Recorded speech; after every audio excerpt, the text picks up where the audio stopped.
Buongiorno e benvenuti. Io sono Pierantonio Polloni e questa è Psicologia Pratica, una rubrica che riflette sul proprio benessere personale e la realtà quotidiana. L'argomento di oggi è come prendersi cura delle cicatrici invisibili. Sigla!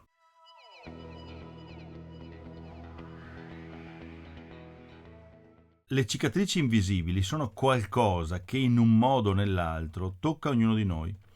Il trauma non è solo un evento straordinario, come può essere un incidente, una grave perdita, bensì un'esperienza che lascia tracce nel corpo e nella mente e che influenza la nostra vita quotidiana più di quanto noi crediamo.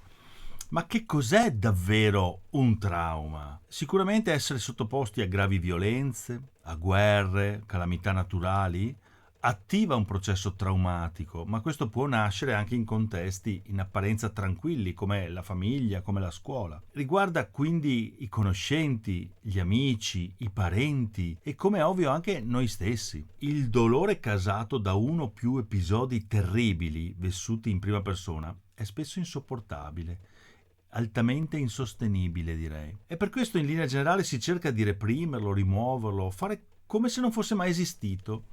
Ma coloro che ne hanno avuto esperienza si trovano inevitabilmente cambiati. Il trauma in effetti produce delle modifiche sostanziali al cervello, genera emozioni e sensazioni fisiche sgradevoli, disturbanti, a volte anche violente. Le sue tracce, insomma, non spariscono, continuano a manifestarsi nel tempo con una certa forza. L'amigdala è una struttura a forma di mandorla, composta da nuclei nervosi collocati nella parte più profonda del cervello.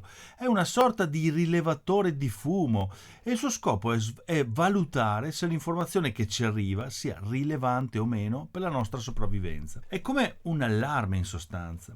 Quando l'amigdala si attiva, invia immediatamente messaggi all'ipotalamo, una piccola porzione del cervello che secerne ormoni dello stress, utili per difendersi dall'eventuale minaccia. Il corpo agisce di conseguenza, per cui il respiro aumenta in maniera considerevole e anche la pressione sanguigna e la frequenza cardiaca si alzano. Siamo quindi pronti ad attaccare, farci avanti oppure a scappare per evitare il pericolo. A questo punto, in condizioni normali, intervengono i lobi frontali, cioè parte di corteccia cerebrale che ci aiutano a ristabilire una situazione di equilibrio, mettendo fine alla risposta allo stress. Facciamo un esempio. Una donna che ha il sospetto che il marito non le stia dicendo la verità, mentre lui è in doccia, nota una notifica sul telefono che recita: "Mi manchi amore".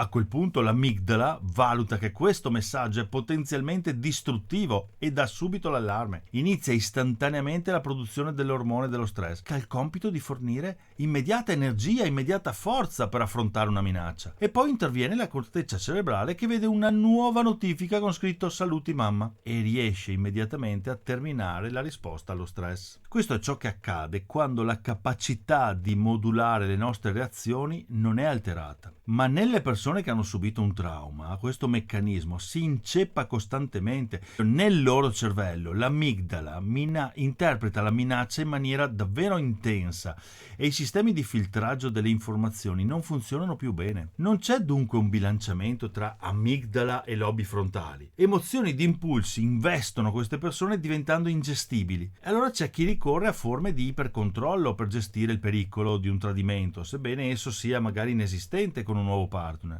Quello che chi è stato tradito ha vissuto nel proprio passato ha modificato il sistema nervoso e il cervello continuerà a inviare al corpo segnali di attivazione al fine di controllare, anche se nel mondo relazionale che vive oggi non ci sono più minacce di tradimento. Col nuovo partner c'è invece un benessere ed una tranquillità che con tutta evidenza non si può concepire diversamente. Capite come il trauma causi una sorta di disconnessione con il proprio corpo, con le sensazioni che questo ci dà, perché la mente mette come un tappo alle sensazioni che ci arrivano. La memoria di una persona che ha vissuto un evento terribile non è lineare, ma è frammentata e confusa. Chi ha condotto una vita normale, priva di grossi traumi, inserisce ricordi in una sorta di rete flessibile, in cui ogni pezzo del puzzle influisce in maniera leggera su tutti gli altri. Nelle persone traumatizzate, però, le cose vanno in maniera un po' diversa.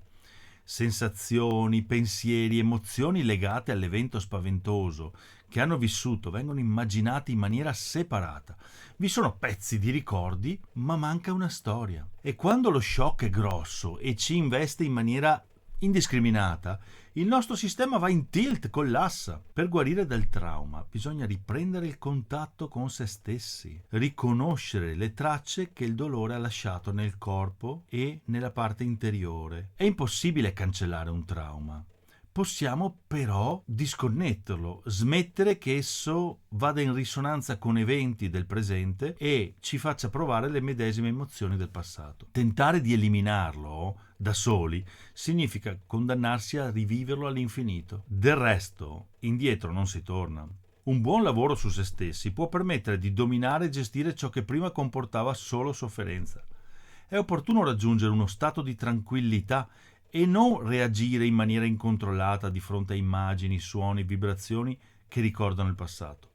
Bisogna quindi ripercorrere il trauma, dando così la possibilità a se stessi di riprendere il controllo della propria vita. E come si può ben capire, non è una cosa che ti puoi improvvisare. È chiaro che serve qualcuno che ti accompagna a fare questa cosa qui. Va bene, ma voglio dire, la soluzione c'è. Dobbiamo essere a nostro agio, in un ambiente tranquillo, che ci faccia sentire protetti e accettati con una persona su cui abbiamo fiducia. E spesso le persone traumatizzate convivono con disturbi fisici invalidanti come il dolore allo stomaco, al petto, la stretta al collo, il mal di testa che ritorna, il dolore al torace. Scappare da queste sensazioni non porta e non vi porterà alcun miglioramento, ma soprattutto ignorarle non farà altro che rinforzarle, perché chi desidera avere la vostra attenzione, se ignorato, farà di tutto per farsi sentire ed ascoltare. Bene, per oggi è tutto. Se queste informazioni sulle cicatrici invisibili ti hanno stimolato a riflettere oppure hanno creato in te nuove domande, scrivimi pure o commenta. Sarà un piacere per me approfondire e arrivederci così alla prossima puntata. Ciao!